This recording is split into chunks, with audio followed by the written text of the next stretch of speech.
Welcome to another episode of the Ex-Boyfriend Recovery Podcast. Like always, we are recording these episodes live and posting them to YouTube because, of course, we've got our video recording, which is pretty new.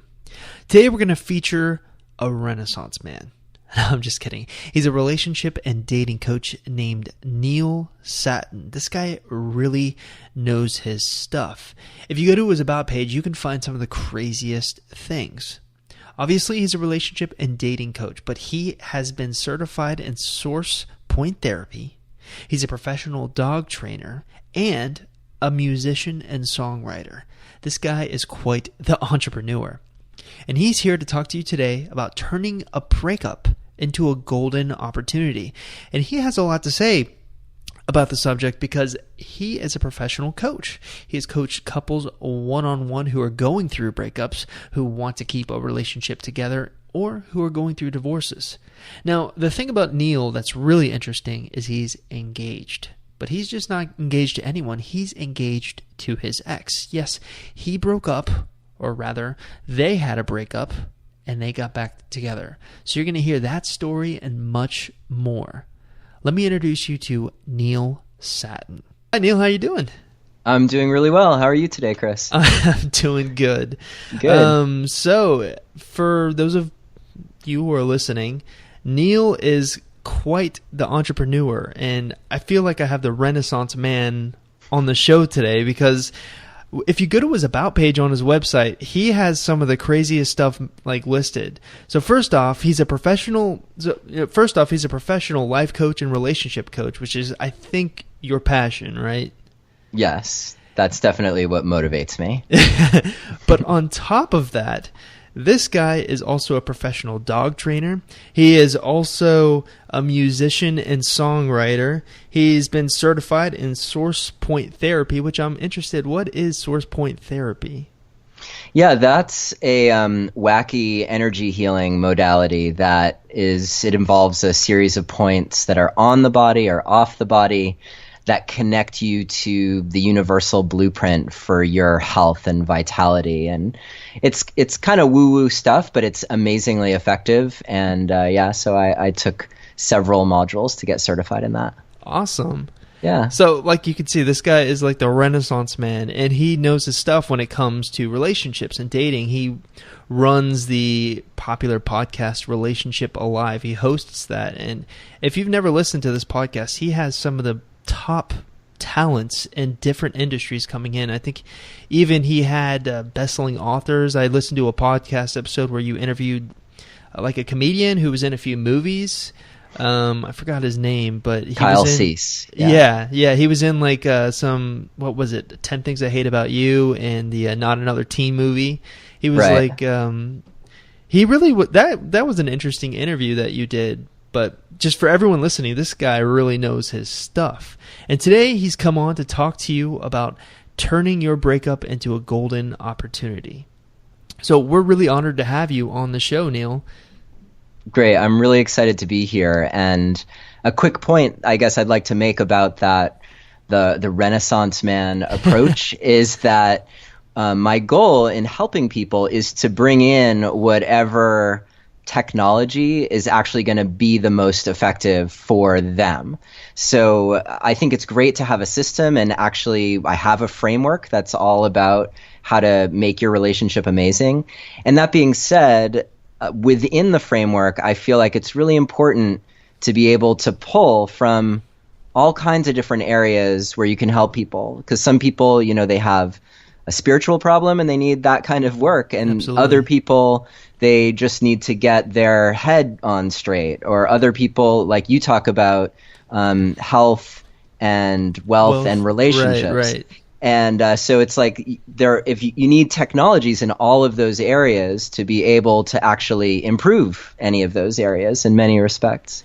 So that's, for me, what I've always been driven by an intense curiosity and wanting to make things useful for people as I help them.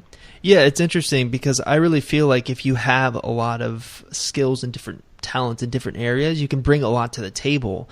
And oftentimes I feel like everyone kind of has a general idea of what it takes to be good in a relationship and what it takes to, I don't know, go through a breakup and be successful, but sometimes it takes someone to come in with just a different perspective or say things in a different way for it to like really click for them. And I think that's something you're really good at, you know. Thank you. And you have a lot of just different talents and everything. And I noticed how we talked on the phone before this interview, and you were talking about your dog training. And for those of you who don't know, he is a very successful dog trainer. He has like videos out, and he's got like a successful YouTube channel. He's got a successful website. And he was talking about kind of the applications between the relationship between the owner and the dog, and how it kind of led him onto being interested in relationships and everything like that. And I was wondering if you wanted to talk a little bit about that, because I think that's a really interesting point to really hit home for people. Sure. Yeah. I mean, the way that I learned how to work with dogs was all based around a dog's emotional interactions with the world.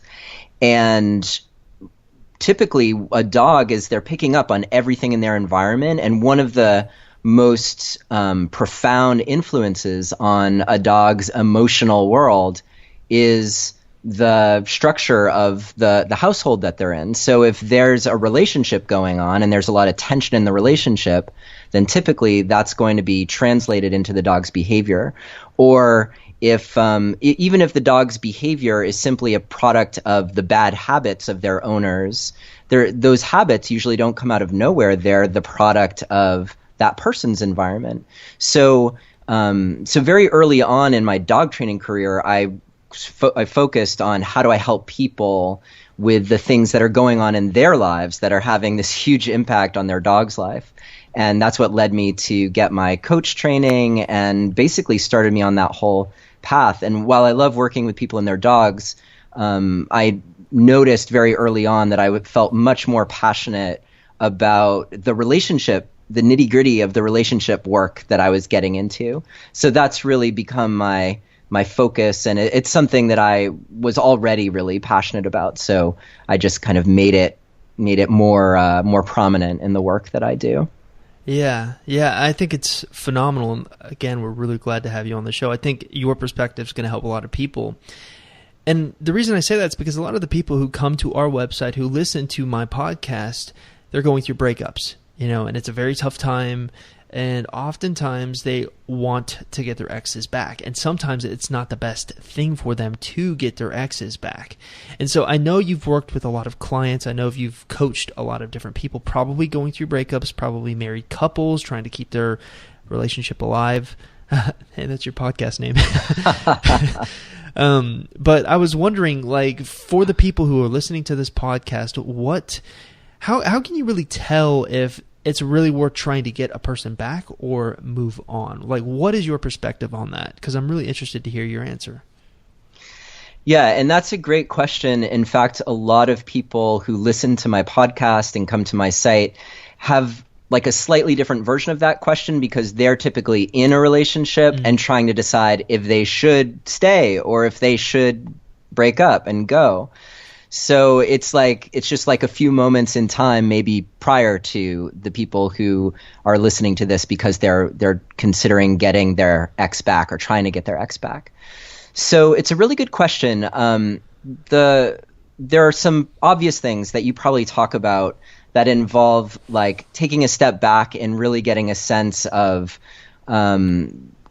what was positive in the relationship and what was negative in the relationship. And particularly in situations where there was any kind of like emotional abuse or any kind of abuse really going on. Which happens quite often, especially the breakups often caused by that kind of thing. Exactly. Those are typically times when you might like count your blessings if you're right. out of that situation.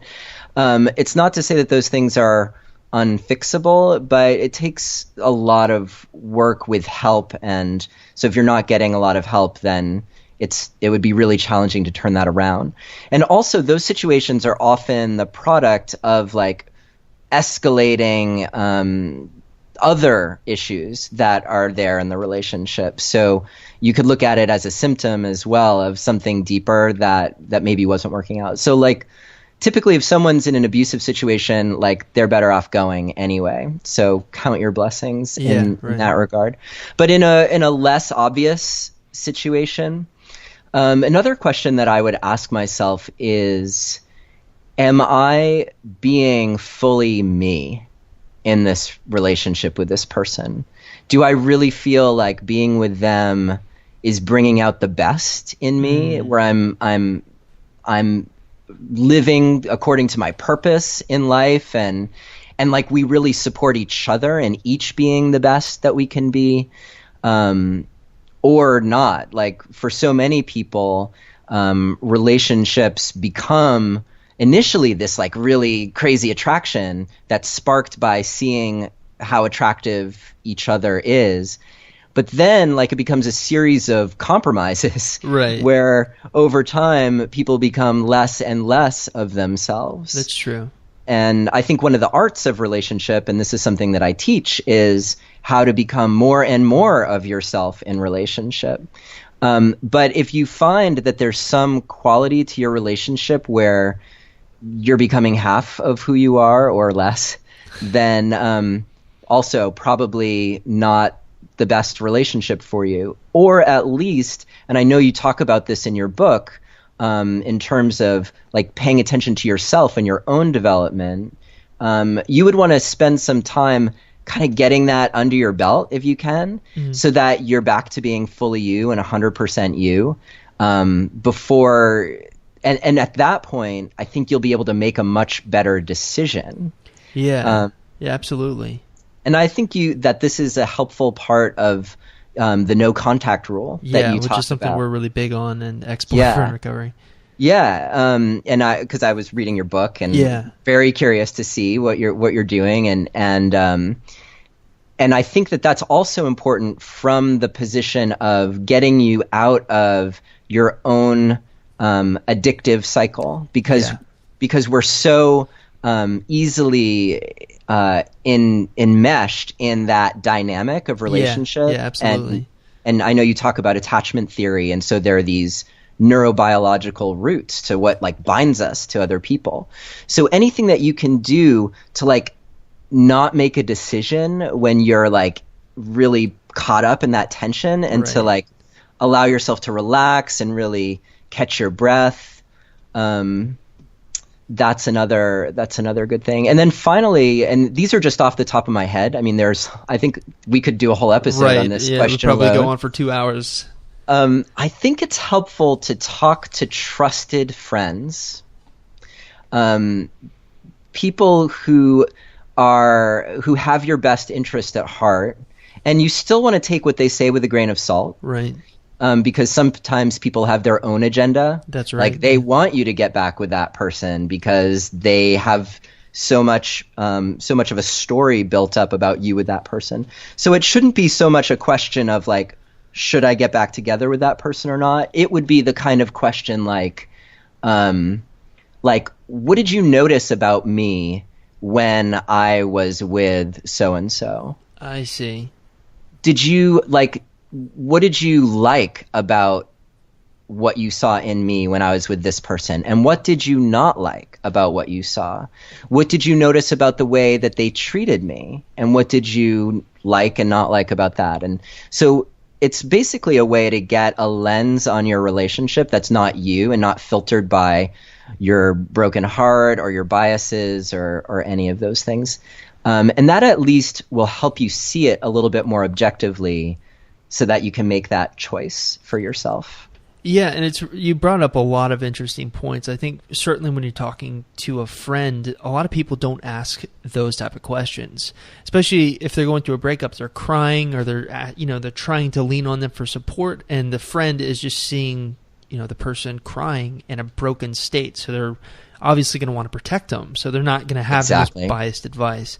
And then the other thing you said was about being yourself in the relationship. I think a lot of times women who are in relationships with particularly kind of emotionally abusive ones are trying to crave approval from the guy, and so they kind of become a version that the guy wants. They aren't true to themselves, and I think a lot of the issues kind of arise from that, where they're trying to be something that they're not, and they're really not happy inside, but they're, like you said with the attachment, they're so attached they can't even imagine a life without their ex, which sometimes that's the best thing that could happen to them, moving on and getting into a healthy relationship. Yeah. I think it's helpful to remember that, like, because attachment is part of our makeup, like we are meant to be relational people, then it doesn't mean that we're meant to be relational with any particular person. Right. I mean, all beliefs about soulmates aside, and we could have an episode about that too. But especially, when you're in that vulnerable state, it's helpful to start thinking about how you can provide for your own sense of safety and attachment, and regulate your own, even just your own physiology.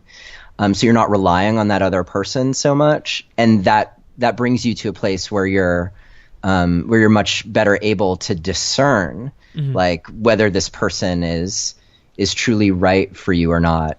And if you're looking for approval, or willing to not be you for the sake of someone saying, hey, you're okay, or saying, I really want you, or I'm going to give you the best orgasm I could ever give you, or like whatever, then it's like you're selling the thing within you that's really truly valuable. Right. And it's so amazing when you actually end up with someone who sees that in you and honors it. Right. Yeah. Yeah. Things really open up when you find that kind of person. And I think a lot of the women, if they were to really ask themselves, like, well, why do you want your ex back? They would probably say, well, I want to feel loved by him.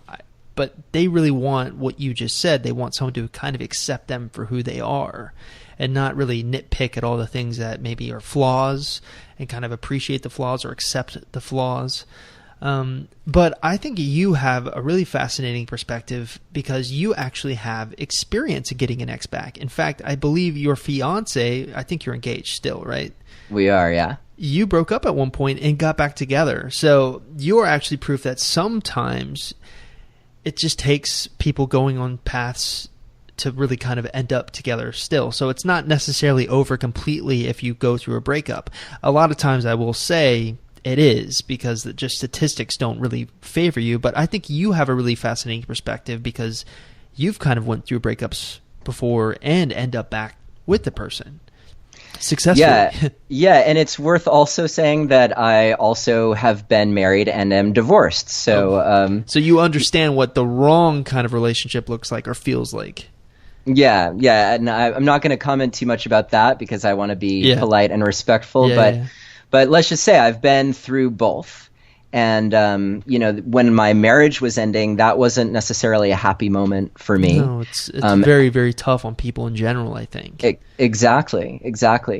And it was when, at the time, my girlfriend, now my fiance, Chloe, when she and I first broke up, it automatically brought up, it re-stimulated all of the feelings that I had felt in earlier breakups and in earlier trauma. And, that's an important thing to recognize too. And you probably talk about this, how those feelings that you experience when you're being broken up with or breaking up with someone, those are often not really fully of the moment. They can be echoing way back to times in your past when you were hurt or abandoned, and you can feel like this overwhelming sense of grief and loss, even if you know deep down, like, this is the right thing for me, but you can be run by that feeling of grief and loss. But it's not even of this moment. It's like hearkening back to the time that your parents told you to go to your room, and you thought, like, oh my God, my world might be ending, because you're 4 and you don't know any better, So I don't know why I started talking about that. Oh, that's good. That's good. Right. I love it. So so it was with Chloe. So with me and Chloe, initially I was like holding on really tight, and she more or less broke up with me. I mean, we had been back and forth about it for a while, and I think that that's a cycle that a lot of people are familiar with. That often happens, I think, before. I mean, some people get broken up with just like right out of the blue. Right. But often there's this like kind of back and forth tension. And then finally someone pulls the plug. That's rarely a mutual decision. That's correct. And I mean, the times when it is, that's great. And maybe we can talk about that in the later part of the conversation. Yeah, definitely. But so I was holding on pretty tight, and knew that I wanted to be with her, and it was really frustrating that she seemed to think that that wasn't what she wanted. and in the end, and this could be a long story, but to shorten it, part of the path to us actually getting back together involved really accepting what was happening and using it as the opportunity that we're going to talk about. And also there was creating space. Now, we still were on good terms, so we were able to dialogue about the conditions of breaking up. So we were like, so it wasn't like a difficult one. It was kind of not mutual, but it was amicable, I guess. Yeah, amicable is a good way to put it. And for instance, like this is just to give you and your listeners a sense of what I'm talking about. We said, okay, we're breaking up. And so we decided, let's try being broken up for the next month, but we're not going to date other people. Okay, so it's kind of like a light separation, I guess, but not exactly like a divorce type. It's just sort of like not keeping your options open, but still kind of committed in a little way.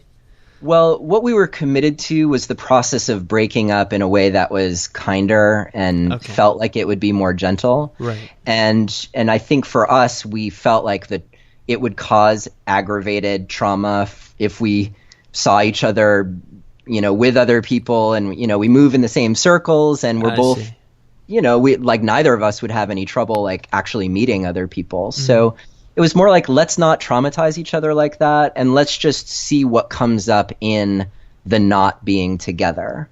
And so that's a unique thing. And for people who are navigating breakups, that's an option that I often suggest to them, because it's like they don't even think of it. They're like, right. Oh, I thought we were just together, or we were broken up. And they don't see that there's actually this whole zone in the middle that could give them the space that they need to really think things through, while still having space and autonomy. And a lot of times that's why someone pulls the plug, is because they're just like, I just like want my life back. Right. So it's a way of giving life back without like adding like life. I feel like that's the healthy way to break up. And I feel like that's the way no one breaks up anymore. They don't ever do that. That's like probably the correct way to do it, because jealousy is such a thing with the breakups nowadays. You get women coming to the website saying, "Oh my God, he posted this picture with a girl," and they just drive themselves wild for days on end because they're worrying about that. But I feel like that's the healthy way to do it, but no one does it. It's one of those interesting things. Yeah, it's true that it's less common, and but I encourage that if people are listening and or watching and it seems like a possibility to have that kind of dialogue with their ex, it might be worth trying out. They're still being apart, but not causing havoc with each other. So for us, we did that, and we were broken up for I forget the exact length of time. It was probably about 6 months or so, where we were navigating that. And then it came time to when it was the date that we had decided, like, this is like our ending date. And we got to it, and we were getting help from someone. And again, this is something that's really helpful, getting help from others, whether it's you in your book or coaches. Right. But we sat down with our person who was helping us, and we both just were like, we've realized through going through this whole process that we're not done, that there's actually more here for us. But during that time, there was lots of alone time, lots of time to really go inward and heal and figure out all the ways in which I was not showing up fully, all the ways which I had allowed myself to be a victim in the relationship. Yeah, it's amazing what perspective can do, like sometimes having that alone time is exactly what you need to come to those kind of realizations. Yeah. Yeah, and this is why it is such a golden opportunity, because so much comes out in the pain that you feel, where it's like you're getting access to like the deepest, darkest core beliefs that you have about yourself and why you are not worthy of love or not lovable or always going to end up alone or whatever those core belief structures you are. Like they are there staring you in the face if you allow yourself to look when you break up with someone. And if you look at those things and then heal from that and then bring that version of yourself back to connecting with the other, that's what's compelling. So for Chloe and I, we gave ourselves an opportunity by not rushing out into other things with other people to take the space to heal. And then when we were actually connecting with each other, we could feel that we were different people. You know, we had most of the good qualities that we had had before, but the relationship was truly new. And that's another, I think, important thing, even if you do get your ex back, is not trying to go back to how things were, but really saying like, okay, like end chapter 1 and start chapter 2. Right. Yeah. Yeah, I love it. And I think a lot of that comes from analyzing yourself. So what are some techniques or some tips that you could give someone? Because most of the people, probably 90% of the people listening to this are broken up with their exes, and they're kind of in that self-reflection period. I think a lot of them are probably obsessing about their exes, but let's assume that you have someone who's not and who's willing to try what you're saying, who's willing to kind of like self-analyze and try to figure out like, okay, what do I do? What are some tips or techniques, or what would you recommend for someone like that to really kind of self-actualize? Yeah. Well, they are flavors of the same thing. So even the person who's like traumatized and obsessing, it's all, I think, on a spectrum. Okay. And the very first thing that I suggest, and let's just talk for a moment, if we can, about those. Like, if you're traumatized and obsessing, like what do you do? So one of the things that I like about your no contact rule is that so often contact, whether it's trying to reach out to your ex or even trying to reach out to friends sometimes, and just let me say, I'm not saying don't talk to friends. Right. It's actually important to connect with people outside of your ex. But there's this like value in that moment of feeling your pain and being alone with it, and being able to go inside and ask yourself questions like, how old am I being right now?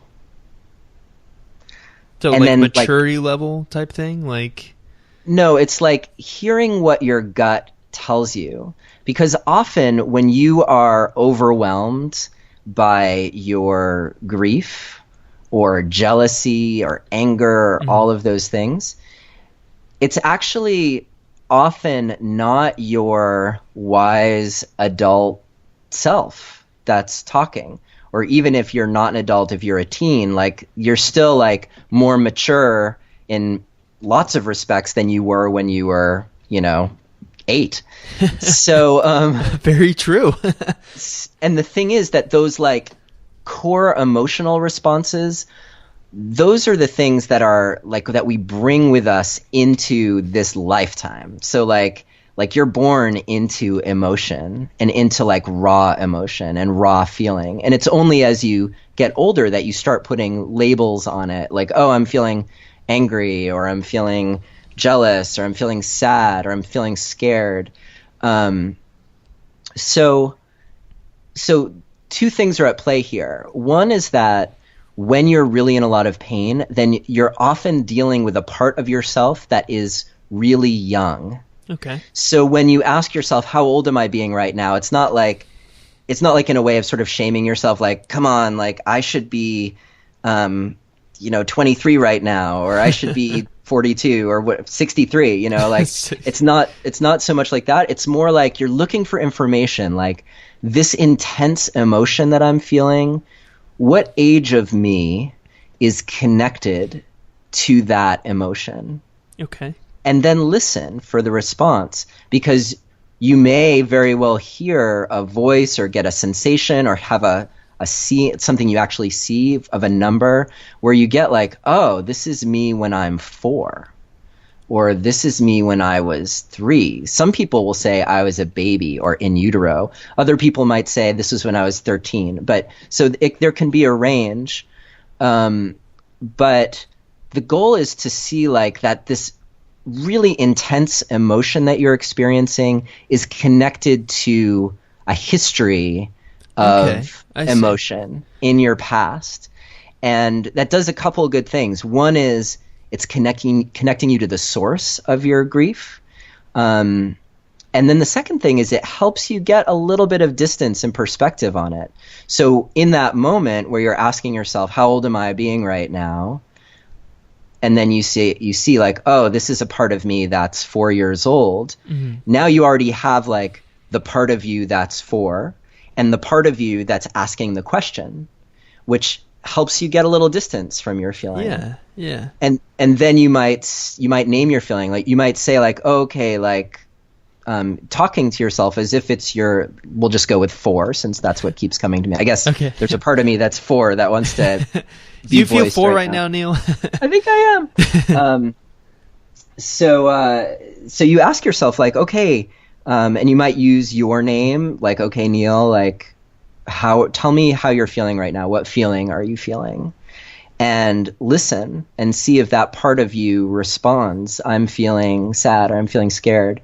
And then it gives you a chance to acknowledge that feeling within yourself. Oh, I see you're feeling sad, or I see you're feeling scared. This is part also of the process of getting to understand yourself. Mm-hmm. You know, so this works if you're in the midst of like a really big emotion. Right. It also works when you're not in the big emotion, and we can talk a little bit about that in a minute. But so you listen for those answers, and then you might ask that part of yourself, like, okay, so I see you're feeling sad, you're feeling scared, you're feeling lonely. What do you need right now? Okay. And then you listen for an answer that comes from within you. And those answers will probably not surprise you, but sometimes they do, because you might think like, oh, I'm going to tell myself I need a hug, or, you know, odds are that 4-year-old part of you is not going to say, I need to get John back. You know, like that's not what they're going to say. They're going to say something that really reflects on the core need in that moment. Yeah, I love this. I absolutely love this.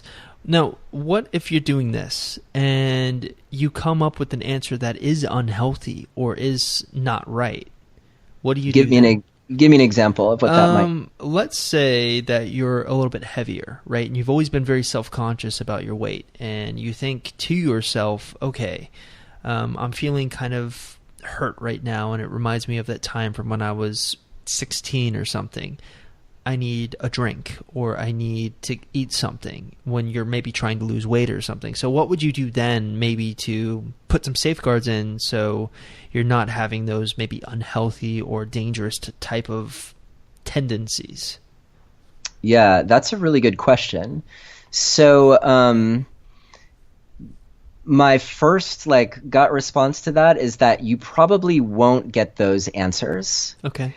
Because your deep intuition knows that that's not what you really need. Okay. And knows that that's not the question that you're really asking yourself.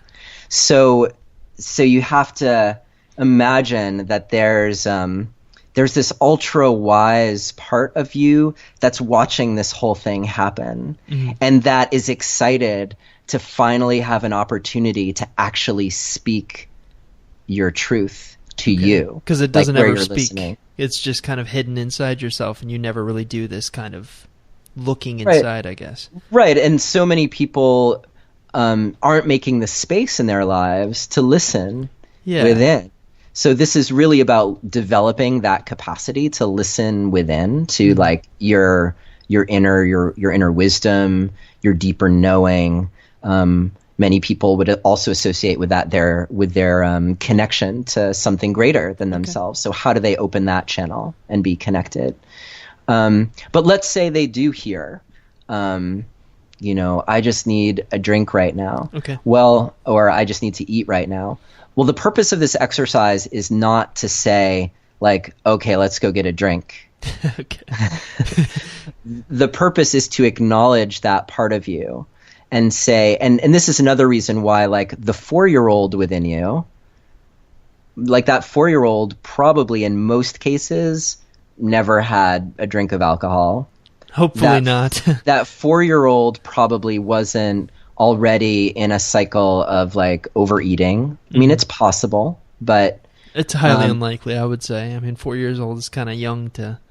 Yeah. So these young parts of you, they tend to speak things like, I need to be outside, or I need to be held, or I need to hear I love you. Mm-hmm. I need to hear that I'm okay, or I need to know that I'm okay. And that's a good one, because if you hear like I need to know that I'm okay, then you might also ask like, well, how would you know that you're okay? What would you need to know that you're okay? And so you can have a little dialogue here and get more information. So if you hear though, like, well, I really need to eat a Snickers bar, let's say, then you might say, okay, I hear you that you need a Snickers bar. What else do you need? Interesting. So it gives you a way to get past those dangerous type of thoughts or the tendencies. Right. And if you know that's going on with yourself, if you know you have some sort of unhealthy or addictive pattern that you're running, then when you hear that pattern be given a voice in this inquiry, then you can be like, okay, I hear you. Like, I acknowledge that there's a part of me that wants a drink or wants to look at porn or wants to eat a Snickers bar. I acknowledge you. And what else do you need? Are there other things there? And now you've opened the doorway past the surface level, which is the thing that fixes things, which really doesn't fix them, to like the deeper need, which is why people overeat or drink or do anything that's unhealthy or addictive. So you're getting kind of the core, I guess, beliefs on why you are doing those kind of things or acting the way you're acting, by having this internal dialogue. Yeah. Now, the other thing that I was wondering about this internal dialogue is, once you have the information, let's say you've done the reflection, you have the information, you kind of know what you need. Let's say you need a hug, or you need someone to tell you, hey, I love you. What do you do with that? How do you... I'm just taking a guess here. It could be completely off base, but I'm assuming once you have identified this need, you're going to try to find a way to, I guess, feel the need and kind of make yourself heal. I don't know. How would you do that? I don't know. I could be completely off base, though. Well, there are a couple different approaches here. One approach, which I learned from Catherine Woodward Thomas. Yeah, I looked into her. She's quite the accomplished Conscious Uncoupling, right? Yeah, she wrote Conscious Uncoupling. She also wrote Calling in the One, and she does amazing work. I trained with her as a Conscious Uncoupling coach. And Renaissance man, look at this guy right here.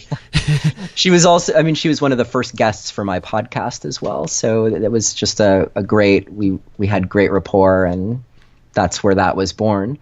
But so there's this technique that she advocates, which is called Tonglen. It's based on a Buddhist practice.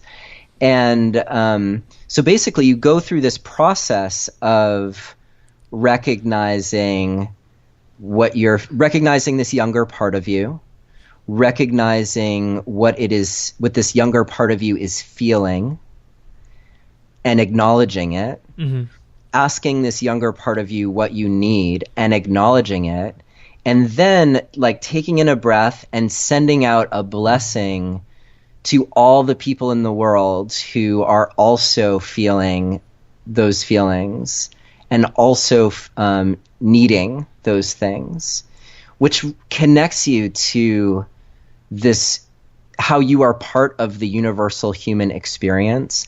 There's something about knowing that we're not alone in our suffering that is really healing. And so I think that can have the effect of really helping make those large feelings more manageable. And that's what she talks about. It's in step 1 of the conscious uncoupling process, which is all about handling your big feelings. The next level that you can do in that process is you can figure out how to show up for yourself. So, we talk about how in relationship, you hear things like, oh, this person completes me, or, I couldn't be who I am without them, or things like that. I've heard that far too often. Yeah, exactly. And I get it, because so often we walk around wounded, there's there's stuff like, I don't think any of us escapes childhood without having everyone has a scar, everyone's affected. Absolutely. Exactly.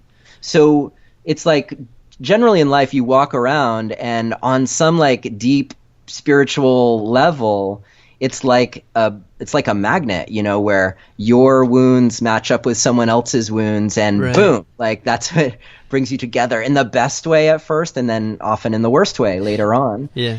And that's something that Harville Hendricks and his partner Helen LaKelly Hunt, that they talk about. They have a book called Getting the Love You Want that talks a lot about that.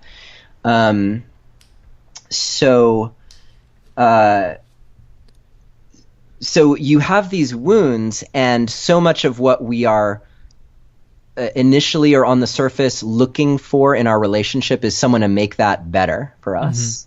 I don't feel lovable. This person loves me. Great. All problem solved, right? Right. But the real deeper healing comes from, like in that example, recognizing that you are lovable and loving yourself. And healing the things that have happened to you in your past that led you to even think that in the first place, because it's ridiculous, know. Yeah. Unless you're truly a bastard or something, then you're lovable. And even that, we can probably look beyond a lot of those things and say, oh, there's healing that needs to be done here. So when you hear what that younger part of you needs, it's a good time to ask yourself, can I provide that for me? Can I go outside and lie down in the grass in the sun and feel my connection to the earth? Can I go on a bike ride and feel that feeling of freedom and playfulness? Can I make a paper airplane, and can I fill a water balloon and throw it at an innocent passerby, whatever it is. Whoa. Can I look in the mirror and say, actually, you are okay. You're okay, even though you, the you inside, isn't feeling okay right now. But I'm standing here and I can tell you you're okay. Those things that happened when you were 4, when you were 6, when you were 8, when you were in the womb, when you were 13, I'm living proof that you survived that shit, and I'm standing here to tell you that you will be okay, and you are okay right now. And so there are all of these ways that we can show up for ourselves, which is profoundly healing. Yeah. And helps us integrate those younger parts of ourselves into our older self, and helps us show up more fully, so that whether it's getting your ex back or your next relationship, it's not just a rehashing of that cycle of the old wound. It gives you a shot at actually seeing it really clearly and not repeating it. Yeah, I love it, Neil. Excuse me.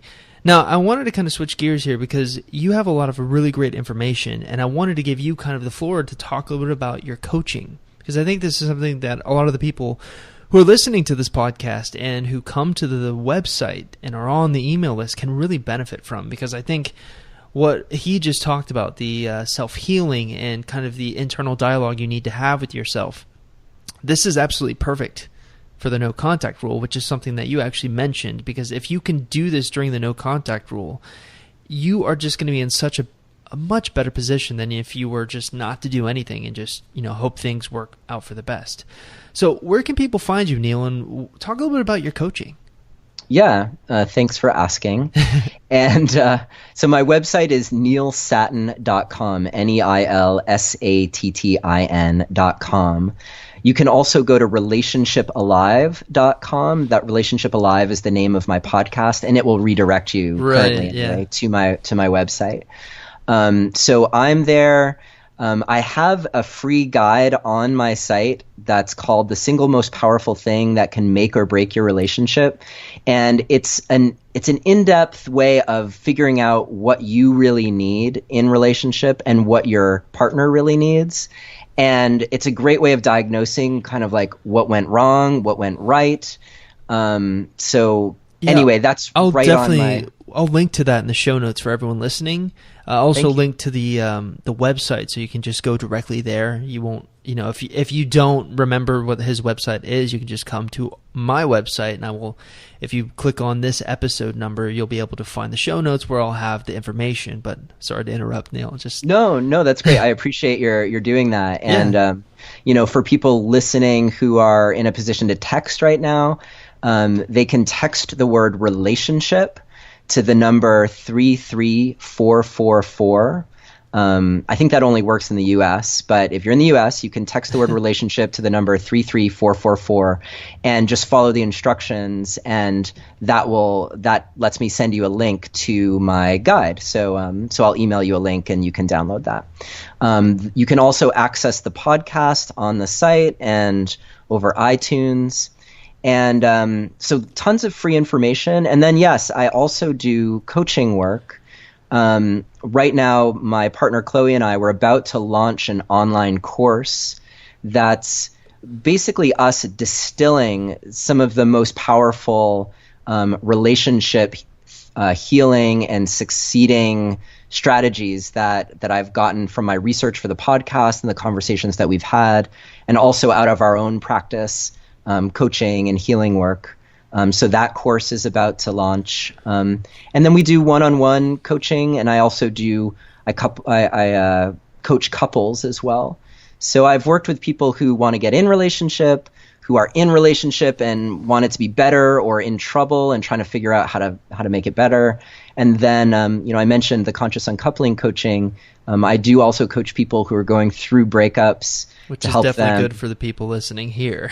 Yeah, and it's so powerful as a way of helping you really get yourself back together and also just rise, so that you are not only like picking up the pieces, if there are pieces to begin with, but like you're coming back online and doing it in a way that really allows you to feel your power and your potency, and to shed the unhealthy patterns that, whether they led to the breakup or whether they're just surfacing because of the breakup, or maybe they didn't lead to the breakup, but they were part of what made your relationship challenging. Mm-hmm.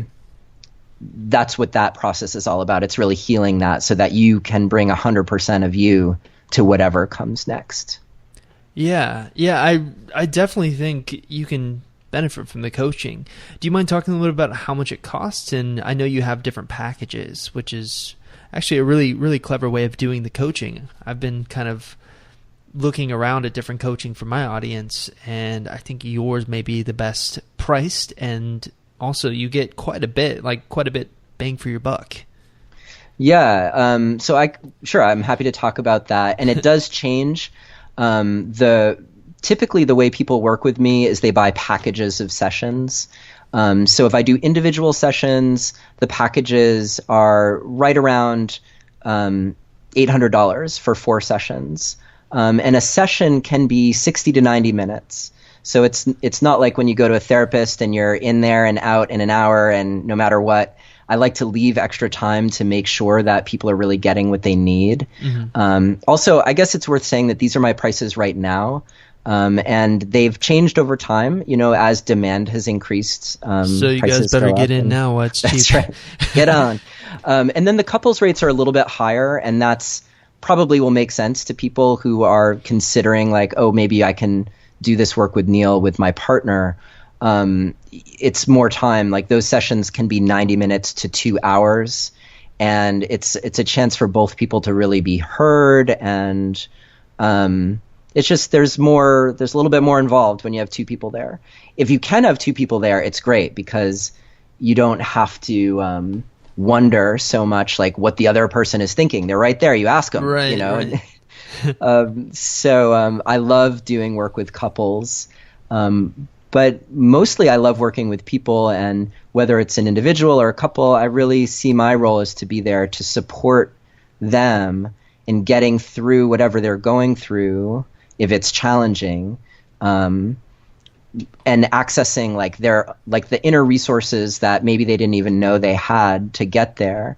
And for people who are in a great place and just want to be better, then that can be really fun too, because then you get to tap into like all the possibilities that they're not even considering for how to improve, whether it's just like the life coaching kind of thing, or in relationship, a lot of people kind of end up in this stuck place of like, was this as good as it gets? Or, I love you, but I'm not in love anymore. Like those kinds of things. Yeah. And those are great places where some targeted coaching can really be helpful, because it gives you like that outside perspective that you don't get looking in the mirror.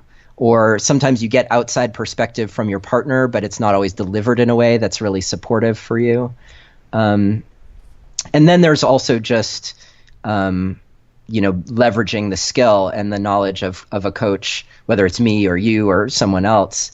Like our job is to know as much as we can about how to help people. Right. And that gets back to what we were talking about at the very beginning. So it would be maybe a little extreme to think that that's everyone's job. So that's why you go to someone, so that they can make it their job to help you, and you just do what they say. Like we were talking about earlier, oftentimes you just need a different perspective, and Neil can certainly provide that. He's the Renaissance man. So Thanks, Chris. All right, well, I think that's going to do it for today. Do you have anything else you want to tell the listeners, Neil? That's pretty much it. I think if you have any questions, feel free to reach out to me directly on my site or through Chris, and he can get questions back to me. That's right. And I just want to say, Chris, that to you personally, I really appreciate what you're doing. I think it's a really important resource for people who are in that like broken up state and wondering what to do and thinking about how they're going to get someone back, and doing it in a way that actually promotes their own health versus just like, how do I play the game to get my person back? So I appreciate that, what I saw in your book. I can tell that you're a real advocate for people really rising to who they're capable of being in the world. Well, thank you, Neil. Yeah, so I feel really aligned with you in that, and I appreciate your having me on your show. Yeah, it was a blast. This is one of the first interviews I've ever done, and it's something that I've come to realize you need to have more people, different outlets, and have different perspectives to really truly help people the best you possibly can. And you've definitely done that, Neil, so just thank you for coming on. Absolutely, my pleasure. And for those of you listening, definitely check out the Relationship Alive podcast and let me know when you have a chance to. All right, bye.